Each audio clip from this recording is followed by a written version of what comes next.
Welcome to AK TV news. నిజం నిప్పు లాంటిది. వార్తలు చదువుతున్నది ఉదయగిరి శివరాం.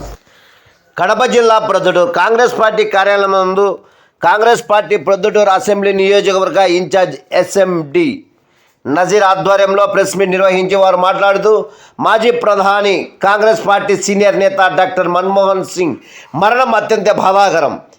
ఆర్థిక సంస్కరణలకు బాధ్యుడు, అవిశ్రాంత యోధుడు మహోన్నత నాయకుడు, భారతదేశ ఆర్థిక శిల్పి మన మన్మోహన్ సింగ్ జీ. ఆయన మరణం దేశానికి తీరని లోటు. మన్మోహన్ గారి కుటుంబ సభ్యులకు నా ప్రగాఢ సానుభూతి వ్యక్తపరుస్తున్నా అని అన్నారు.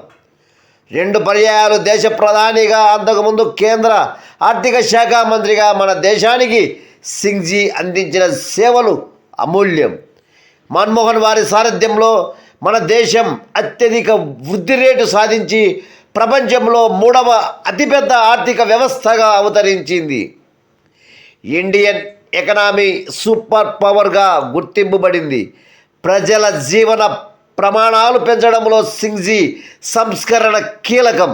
ప్రపంచాన్ని కుదిపేసిన ఆర్థిక మాధ్యం ప్రభావం దేశ ఆర్థిక వ్యవస్థపై పడకుండా గాడిలో పెట్టిన ఘనత మన్మోహన్ సింగ్ వారిదే.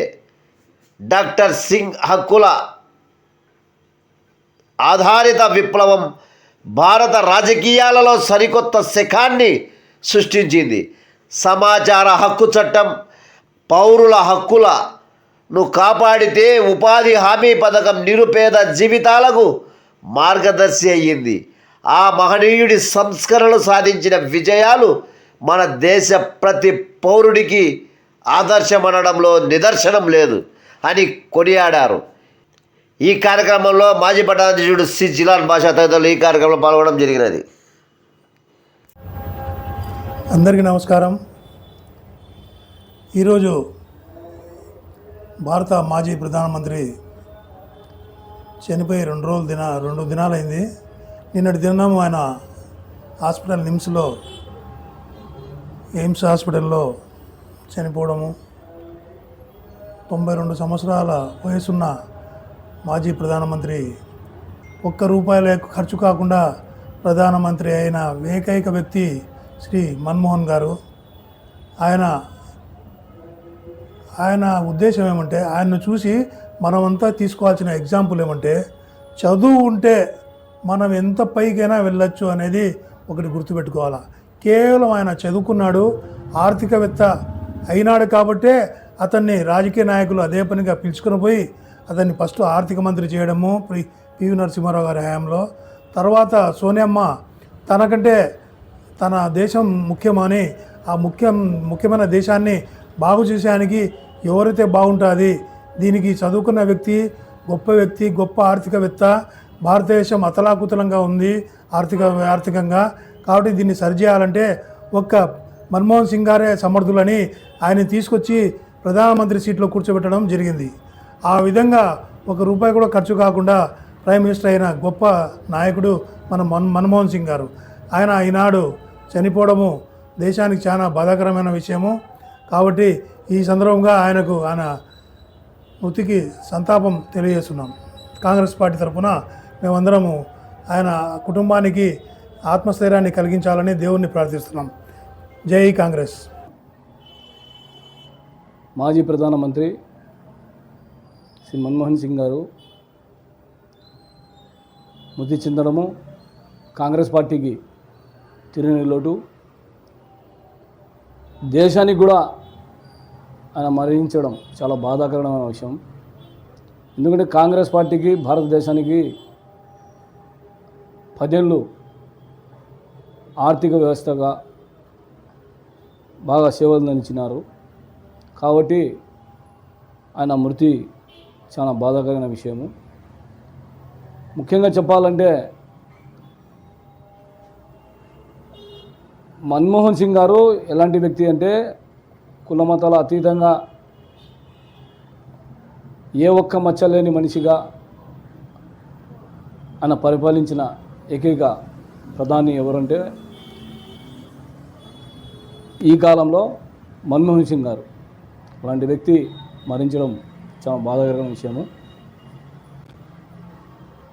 వాళ్ళ కుటుంబానికి మా కాంగ్రెస్ పార్టీ తరఫున ప్రగాఢ సంతాపం తెలుపుకుంటూ, కాంగ్రెస్ పార్టీ వాళ్ళ కుటుంబానికి అండదండలు ఉంటాయని చెప్పి తెలుపుకుంటూ నమస్సమాన్యాలు తెలుపుకుంటున్నాను. ముఖ్యంగా ఇంకా పొద్దుటూరు విషయాన్ని, మన రాష్ట్రానికి విషయానికి వస్తే ముఖ్యంగా పొద్దుటూరు విషయం మాట్లాడదాము. ఈరోజుటికి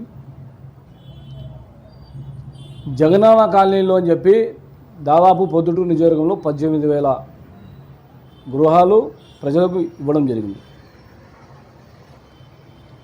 దాంట్లో చాలా అవినీతి జరిగింది. అది సచివాలయాల్లో కొంతమంది ఆ 35,000 మహిళలు డాక్రాల ద్వారా చెల్లించి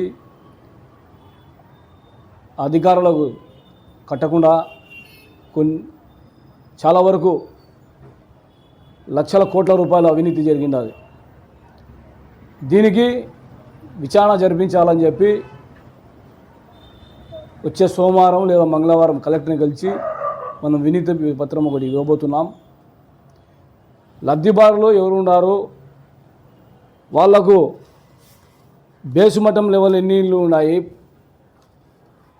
తర్వాత గోడ లెవెల్లో ఎన్ని ఇళ్ళు ఉన్నాయి, అసలు వచ్చిన ఇల్లు ఏమి కట్టకుండా ఖాళీలు ఎన్ని ఉన్నాయి,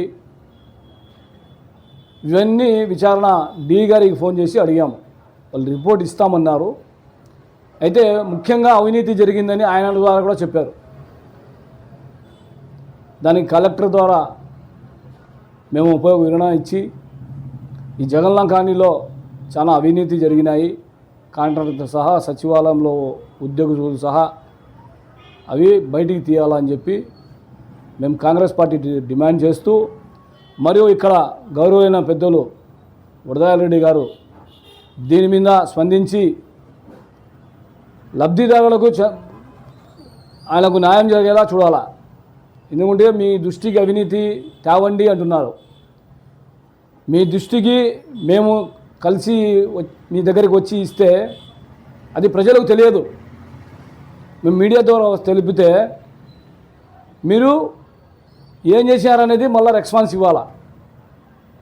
అధికారులకు ఇదే మీడియాను పిలిపించి జగనన్న కాలనీలో ఎక్కడెక్కడ అవినీతి జరిగిందో, ఎక్కడెక్కడ డబ్బులు తీసుకొని పలకుండా ఉన్నారో, కాంట్రాక్టర్లు ఎక్కడెక్కడ డబ్బులు తీసుకొని పని చేయకుండా ఉన్నారో, ఇవి చాలా ఉన్నాయి. దీంట్లో అవినీతి కుంభకోణం ఇవన్నీ బయటికి తీయాలా, అధికారులు ఆదేశించాలని చెప్పి మా పెద్దన్న ఎమ్మెల్యే గారి వరదారెడ్డి గారికి కూడా మేము మనస్ఫూర్తిగా కోరుకుంటూ, తక్షణం ఈ మీడియా ద్వారా మీరు తెలుసుకొని రేపు మొన్నాడు మేము కలెక్టర్కు వినతి పత్రం ఇచ్చే లోపల మీరు కూడా అధికారులను ఆదేశించాలి. ఇలాంటి వార్తల కోసం చూస్తూనే ఉండండి మీ ఏకే టీవీ న్యూస్, నిజం నిప్పు లాంటిది.